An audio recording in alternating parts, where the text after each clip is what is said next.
2, 1. Oh yeah, people of the world, hello and welcome to Marketing as a Foreign Language, episode 170. Our guest today, Mike Pachan, is fit. How do I know he's fit? I know he's fit because backstage he was running across the distance of a very large warehouse in order to join us today. He has, I want to say, 5 chickens, 3 doggos. He is a homesteader, so we're going to learn a lot about that. And overall impressed with his particular path in life because as far as I can tell, this particular gentleman is not only an entrepreneur, but also someone who is skilled in a variety of things that I am not.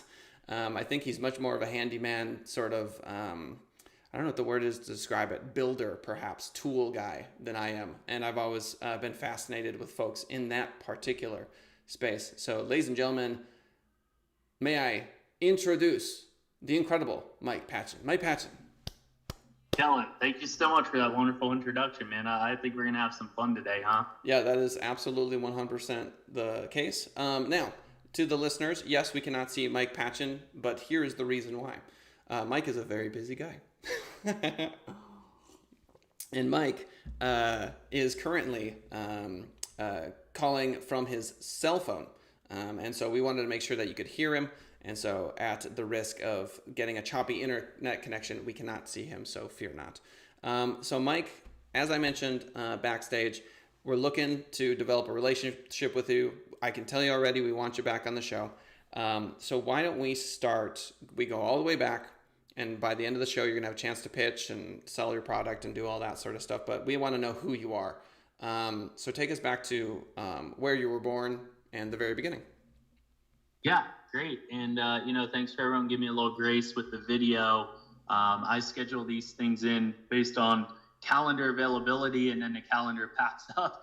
So I ended up, I'll be pulling an 8-hour day at production today as well. But our next conversation will be on the homestead, full internet connection, and maybe we'll even walk out and film a little bit with the chickens in the chicken coop.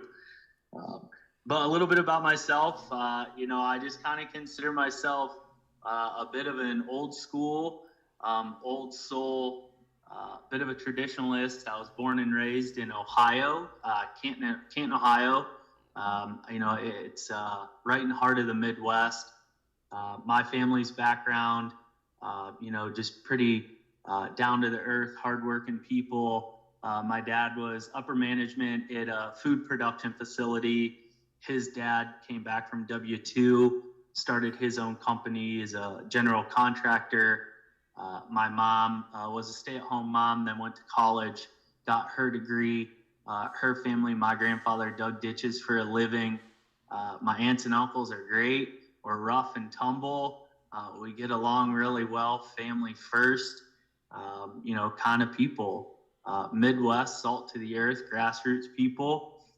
Fell in love with small business in an early age and got my first job working for a fella down the street who owned and operated a greenhouse, non-cannabis back then. And I watched him literally worked himself to death in a traditional way, and, was envious of his business and freedom. My uncle is self-employed. I've always, done my best to take opportunities to work for folks that are self-employed, and we'll get into it later. 6 years ago, had an opportunity to branch out and start my own company, and I don't know if I'll ever go back. Yes. So we gotta go way back. Shout out to Nicola in chat. Thanks for joining us live on the show. We appreciate it. Yep, welcome. Yeah. So Nicola is coming to us. He's a chatter on the stream. But anyway, so Mike, salt of the earth. So right now you're currently in the cannabis industry, right? It's more than that. And a lot of growing these plants. I literally have a bonsai. That is one of probably 25 plants that I own that it's dying, and that's the end of it. Like, I cannot revive this plant to save my life. Working with plants is a pretty big deal. Do you work with the plants? Because you said in your warehouse you don't. Can you help clarify that for us? Yeah, sure. So the company that I'm owner operator in, I'm a wholesaler. So I'm an in-between guy. I build trust similar to a real estate broker between the buyers and the sellers, find the best fit, the best price point, make the connections, manage the paperwork, payment, and pleasantries between the two companies. And then for that, I have a margin that's built in.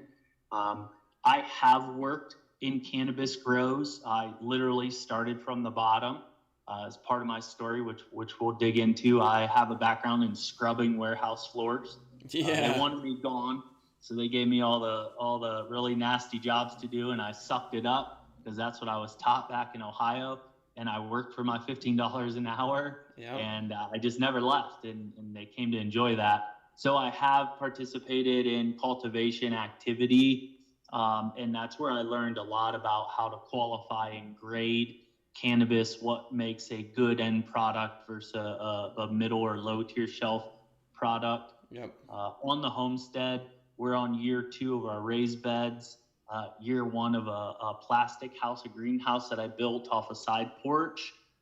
Pretty successful little harvest. We're at altitude, so growing food at altitude is a little more difficult. Yeah. So we're recalibrating the homestead this year, and I think we're going to crush a harvest this year, so we're pretty excited about that. So to all the cultivators out there, much respect. I don't want to take any of their limelight. I am not a cultivator. I'm what you call a tier two mule, and I'm the guy that would wash your buckets so that you could be in the grow, really paying attention to those lovely plants, because boy, it's a lot of work to grow cannabis. Yeah, there's no question about that. I want to give a quick shout out to Early Fire 27 in chat. It's been a long time since I've seen you, buddy. We really appreciate you swinging by. And a shrimp breeder. How's life? If you have any questions for Mike Pachan, our guest today on Marketing as a Foreign Language, please feel free to throw those into chat. Good to see you guys. So you clearly have this a skill set that I simply don't have, but I love. I love plants. Huge fan of plants. I've grown green peppers, and that's the end of my story. Like garden green peppers in my kitchen, that sort of thing. House plants is kind of my vibe. But we're starting to paint a picture of who is Mike Pachan and how did he manage to do what he's done. But let's go all the way back. So Ohio, salt of the earth. Sounds like your parents stayed together the whole run. Family is really important. Let's go all the way back to elementary school. What was elementary school, Mike, like? Yeah, awkward, definitely. I think I've always been a little bit awkward. I think I've just kind of grown into my awkwardness. We were the kids, we lived 3 doors down from the elementary, so we didn't ride the bus. We were walkers. Oh, yeah. So we walked to school, which was pretty cool. It was kind of a neat experience. My folks, I have 2 brothers, so they got us a dog, a Dalmatian dog, and my mom would be on the landline back in the day chit-chatting with her friends while the old man was at work. Uh-huh. She'd let the dog out into the yard, and it loved us so much it would walk itself to school, find an open door, track one of us down, and come sit next to us in school. What? That's some small town vibes. We'd hear over the PA, they'd say, "One of the Pachan boys, please grab your dog and walk it home." Yeah, that's some small town. I grew up in a town called Mandan, North Dakota. Mm-hmm. And very similar vibes. I also had a Dalmatian, so we have a couple things in common. They're good dogs. Dude, they're great dogs. Oh, I love them.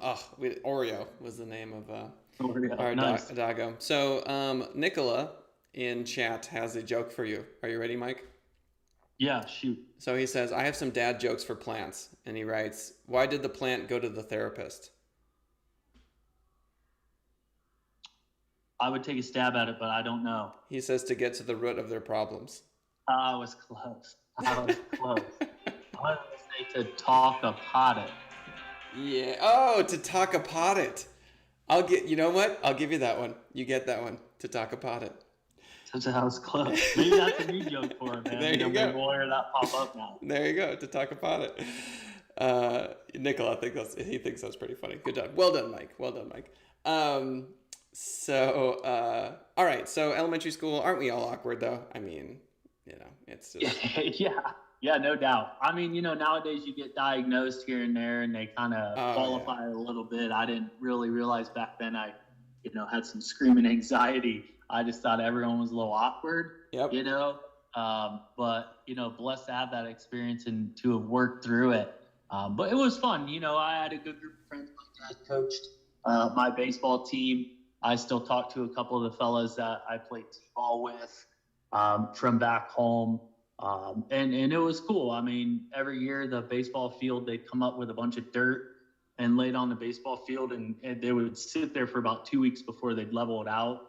And we'd go up with shovels and build dirt jumps and ride our bikes. Oh, you got to do the dirt jumps. I'm very familiar with dirt jumps. Oh yeah. Yeah, dirt jumps are cool. My grandma actually lived next door to us. So my grandfather came home from W-2 and started his own business as a general contractor.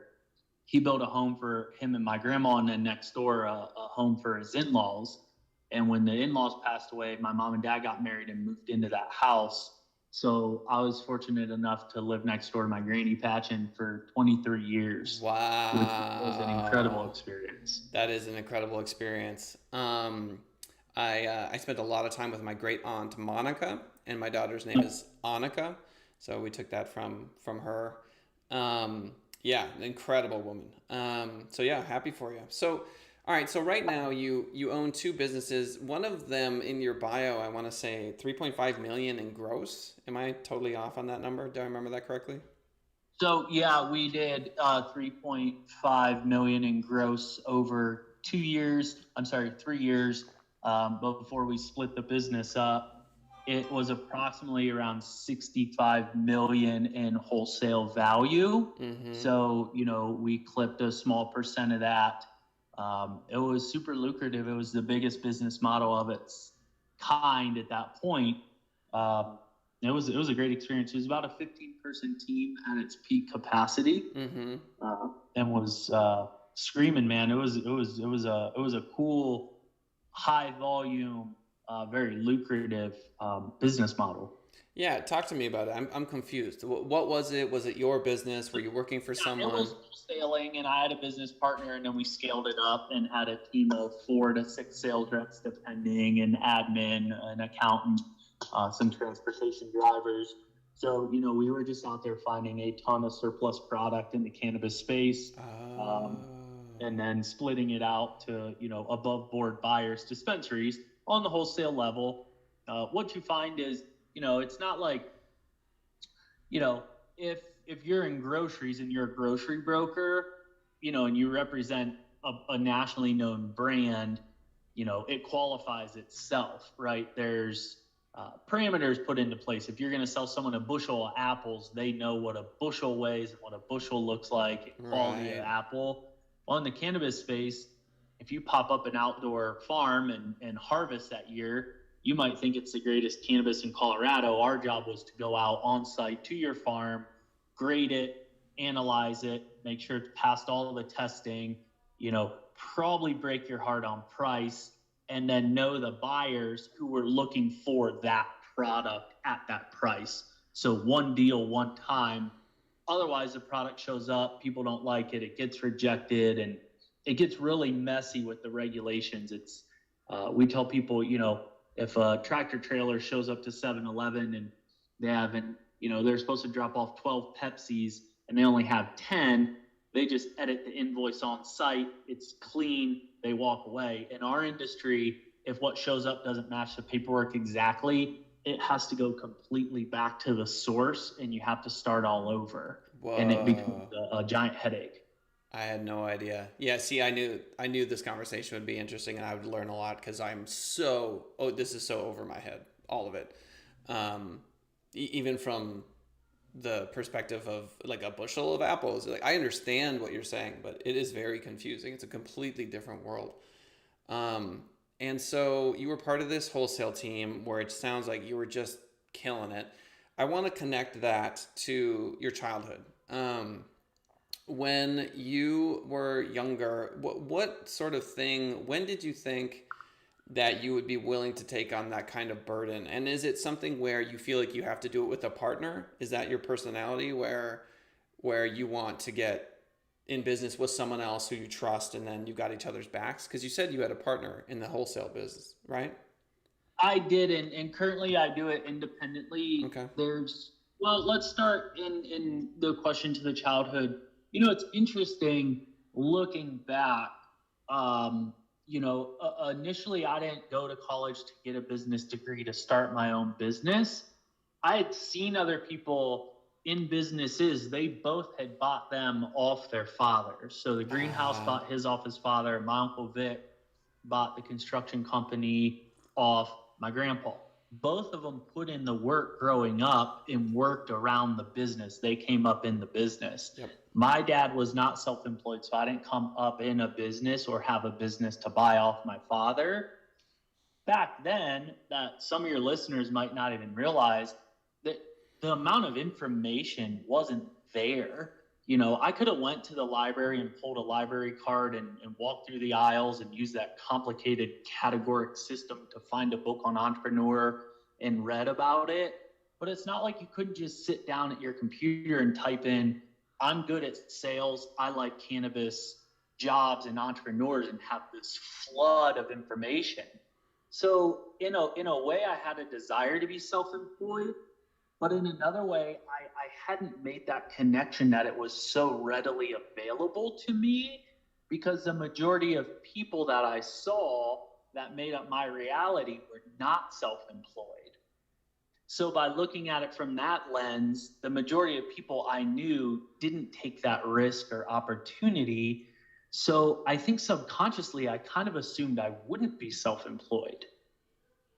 Oh yeah, this is straight out of Rich Dad Poor Dad. I don't know if you ever read that book or are familiar with Kiyosaki or his work, but it's essentially the blueprint we have as kids. And I often argue that we will never, ever have a problem filling teacher positions as long as the education system continues to do what it does, which is manufacture teachers.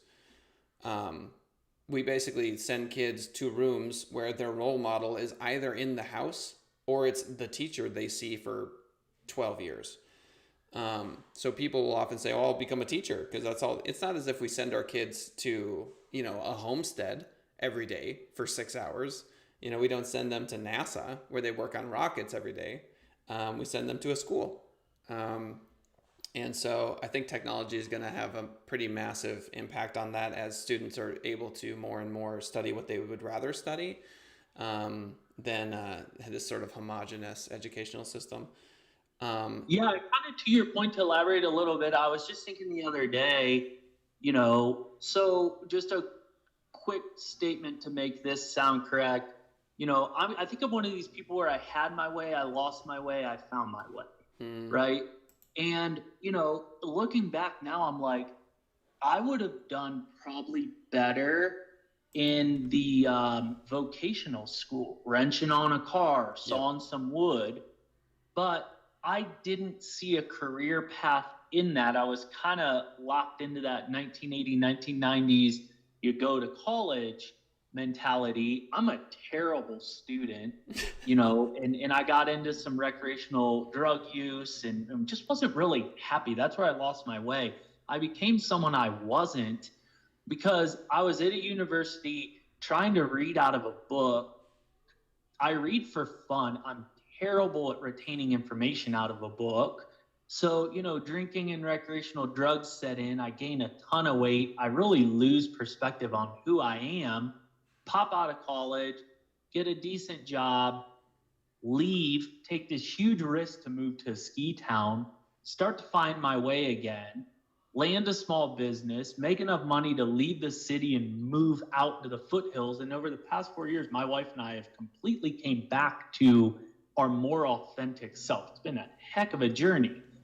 Vocational school would have been more up my alley, but it wasn't like a thing back then. It was like, and I don't want to be rude saying this, but there's a certain level of student that went to the vocational school, and on my test scores, I tested higher than those people, but my passion wasn't really to learn out of books. As you mentioned, I'm more of a builder.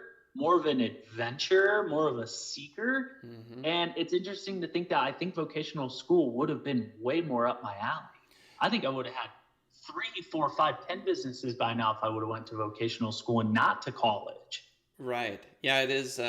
We do. Did that all come out right? Yeah, I think there was a absolutely, point in that, 100%, right? 100%. Oh yeah, yeah. Okay. I got a master's degree. I was a teacher, um, and Nice. oh yeah, and I am of the mind that we are on the cusp of an educational revolution, where there's something in education called scaffolding, which basically means that the teacher is supposed to take a look at their 30 students and somehow teach the brightest mind and the kid who couldn't care less or has problems at home or is distracted or whatever the case may be.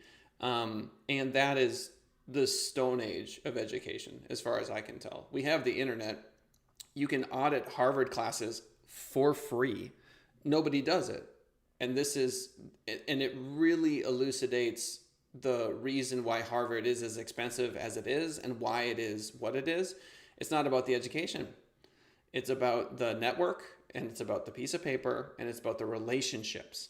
That's what you're paying for with college. And now that people are getting wise to that, and student debt has gotten so incredibly out of control, I think there's a revolution happening in education, and I'm excited to see it.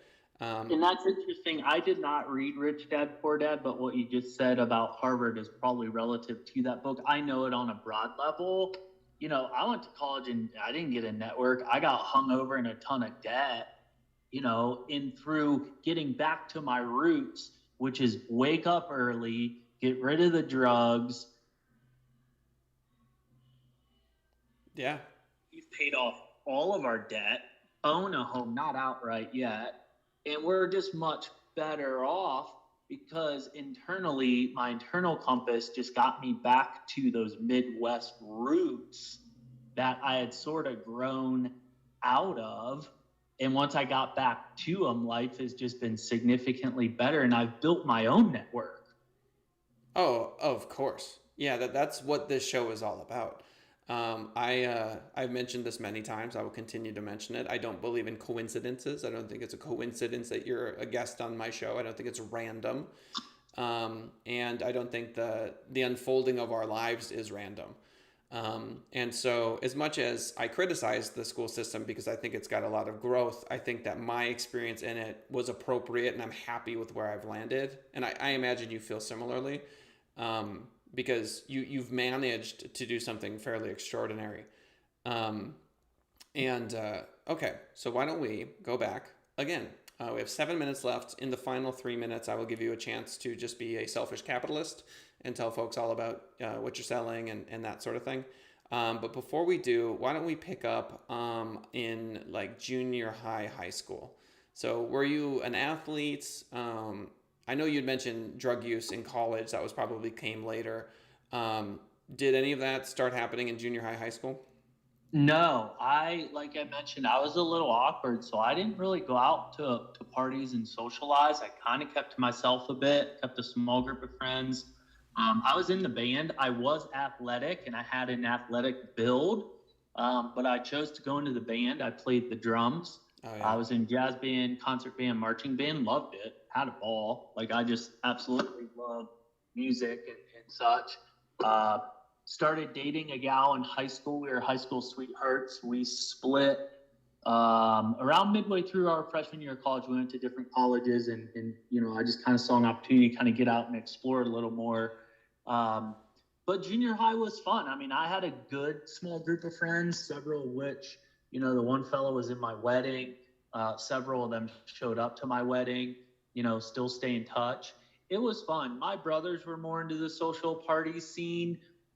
It just didn't resonate with me in high school at all, and I think, I worked a lot. I was down at the greenhouse working every chance I had because I just really enjoyed it. It was hands-on, it was labor, it kept me busy, it kept my mind busy, and that's one thing I strayed away from in college was the busyness of hand and mind equals negative behavior. And now I've gotten back to busy with my hands and mind. And I'm just almost in that high school, junior high mentality where I'm living my better life. Oh yeah, I keep busy. Oh yes, I do. I got to keep moving. I need sunshine. I need vitamin D. I need to be outside. Which seems like a bit of a paradox for someone who has a desk job. But not only myself, but all of my employees, everyone on the team, everyone works from home, which means that they have as much freedom as I can possibly give them. You know. What do you say? Yeah. What do you say to the stigma that all people that work in cannabis are potheads? Yeah, it's interesting. I'm trying on the podcast that I listen to that have actually are, not super pro cannabis. I don't think they quite understand it yet. Give yourself the grace for be wrong and look at it and go, huh, there's a slew, tens of millions of very successful people who utilize cannabis. It's much more functional and utilitarian than your preconceived notion may be. Then also challenge yourself on things that are normalized now that were demonized decades ago and realize that things do change. Not all change is good, but not all change is bad. And this wave's coming, whether you protest it or not. And it really just comes down to more than anything personal choice. And I celebrate, people that have found functionality and happiness in cannabis and hemp. Yeah. I personally vape marijuana from time to time. I will publicly state that. You can throw your stones at me if you would like. But it's to me, it's much better than alcohol. Just personally, I think it's a better just choice in general. Alcohol, hangover, and all that sort of stuff is not good. But anything in moderation, obviously, is my take on everything. If you really wanted to know what my premier drug of choice is, it's tea. Nice. I drink so much tea. I drink an absurd quantity of tea. It is so good for me. Oh, so good. And I've got a tea guy, and I'm such a tea connoisseur. Oh, I'm telling you. Did you ever get into tea, Mike? I'm not. But if you got a tea guy, then you're definitely, anytime you got a guy for something, you have crossed the threshold from normal use to a lot of use, right? His name's Leo Lucchini, and he's a guest on the show this week. I want to say, I think he's on the 18th. He sounds like a tea man. Oh man, Indonesian. His wife is Chinese, and he owns a tea shop here in Vegas called Tea and Whisk. Shout out to Tea and Whisk, and they only do premium tea. It's probably like $30-$40 for a big bag of it, but it'll last you. What's crazy about loose leaf tea is you can pour into it all day long. It literally lasts about 5 to 6 hours. You just keep hitting it with hot water. You just make the water a little bit hotter as the day progresses. I could talk your ear off. But anyway, we have about 2-3 minutes left on the show. I want to give you a chance to let the folks know how they can reach you, whatever you're comfortable with, your email, LinkedIn, whatever. Let them know how they can reach you. Let them know who you're looking for. Yeah, if they want to check out anything that I'm doing out here, Mountain Made, that's MADE, mountainmade.life is a CBD company. The wholesale company is Pachan, Pachan, Pachan, Ltd.com. That'll kind of give you a brief overview of, my current projects. It'll highlight a little bit of my past experience in the cannabis space. If anyone has any questions, you can feel free. There's a couple of, contact me links. X out. There's no, I'm super excited. I love this format where, we're talking more items than just cannabis and hemp. I think in this next economic cycle, we're going to see a ton of entrepreneurs pop up. And, if I can get on these podcasts and doing the small bit to give someone inspiration to step off the plank and give it a shot, man, then it's totally worth the time and effort. Oh yeah, I've had many serendipitous events now where people will say, "Oh yeah, I watched that episode," or "I caught that," or "I saw that," and it changes the course of their life. It's pretty crazy. It's pretty amazing how how it all works. But it's been a pleasure, Mr. Pachan. If y'all want to get in touch with Mike, just check out the description. We've got ways to get in touch with him that way as well. We'd love to have you back on the show next time. Hopefully we can see your face, which I'm sure we'll get that knocked out while you're at the homestead. And ladies and gentlemen, thank you for swinging on by the show today. Much appreciated. And we will see you all next time. Bye for now.